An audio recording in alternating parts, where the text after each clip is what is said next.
drive the wages back up, and then we need to legalize the group of workers that are being taken advantage so they can unionize. And the only way we can do that is through a temporary visa. I don't see us sending 12 million people home or any large group of them, but by legalizing them, we will be able to organize them and get them the benefits and the safety that they're entitled to, the OSHA standards, and everything else. We just do not believe the statistics. We just think that they're false, that they're jimmied up. They are, you know, you always see that the economy is getting better, and yet, in a personal example, I had a guy call me up, and I often get these calls, and he said he used to work as a clothes presser for $14 an hour with benefits, unemployment insurance, etc. His wage rate went to 10, then it went down to 8, and then he walked in one day and he wasn't working anymore because a Guatemalan illegal woman was there. And you can throw as many anecdotes as you want. I could throw anecdotes, we could all throw anecdotes, but that's not real evidence. The fact is that the declining fertility rate of this country and increasing education is relentlessly reducing the supply of labor for the low-wage labor market. That in places like agriculture, construction, and services, despite the individual anecdotes, it's impossible and increasingly difficult to find labor.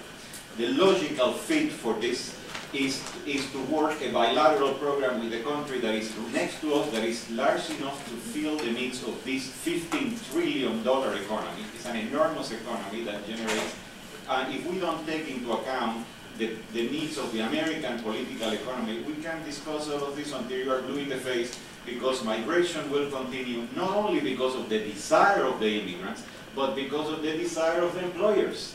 What we advocate with regard to the illegal immigrant population in the United States is a policy of attrition.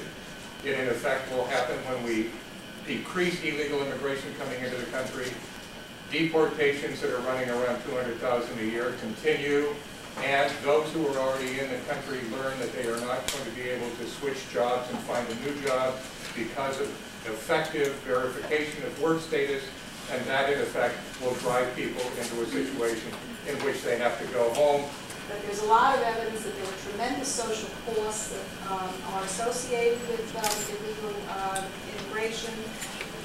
For example, FAIR did a study just recently where they found that the state of New Jersey costs taxpayers $2.1 billion per year for education, medical care, and incarceration, and that's all documented here.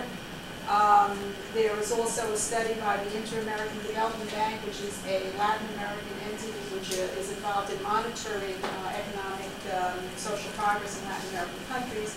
They found that in the year 2004, over $1 billion left the state of New Jersey in the form of remittances, people that come here, work here, and then send money back home. Yes, there are costs associated with having any kind of people in the country. They go to school, they use hospitals, they use the roads, there are costs. But any study that's trying to measure, compare those fiscal costs, which yes, do cost the states, they pale compared to the billions of dollars worth of growth that immigrants make possible. North Carolina is a state that happens to have done a good study. There are many other states.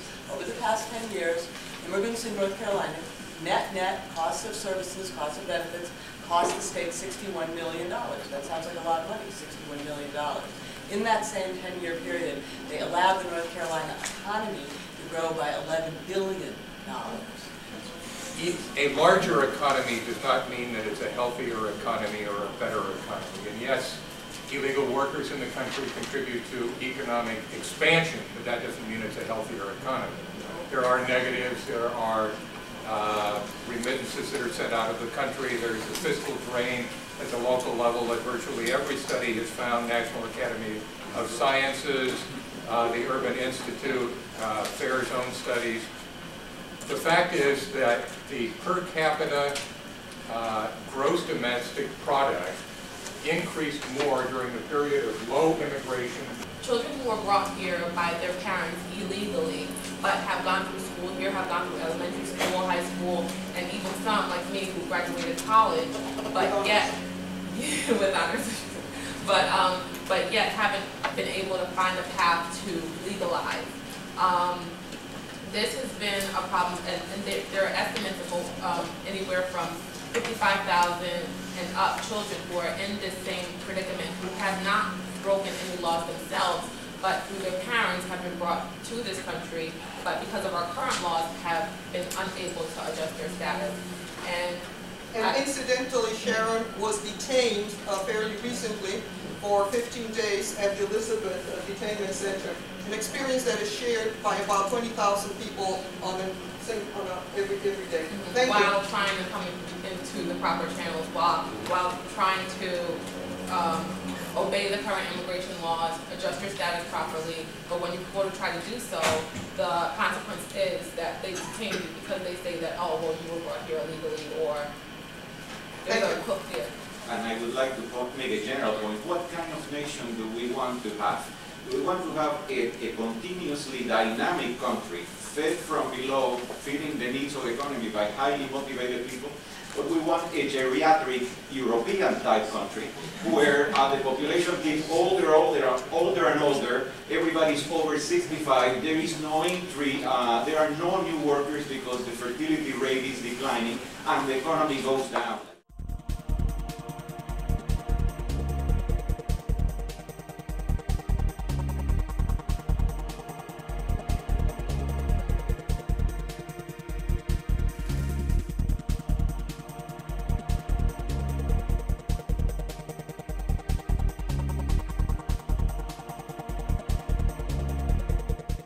Our quotas are so out of line with our economic needs that we have guaranteed illegality.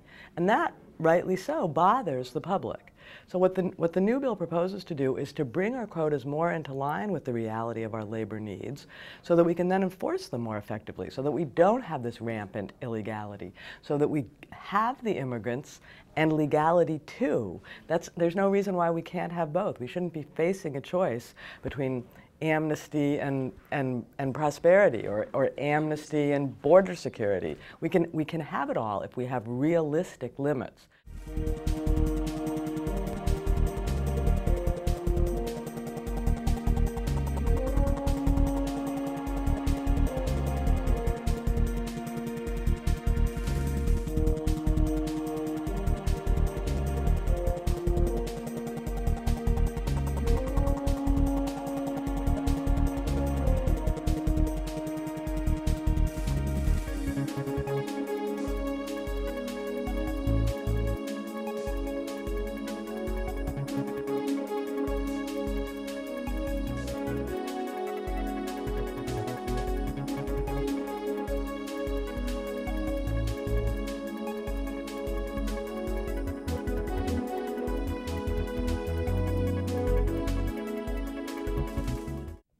My parents applied more than 5 years ago each, and I'm still waiting. I turned 21 in 10 months.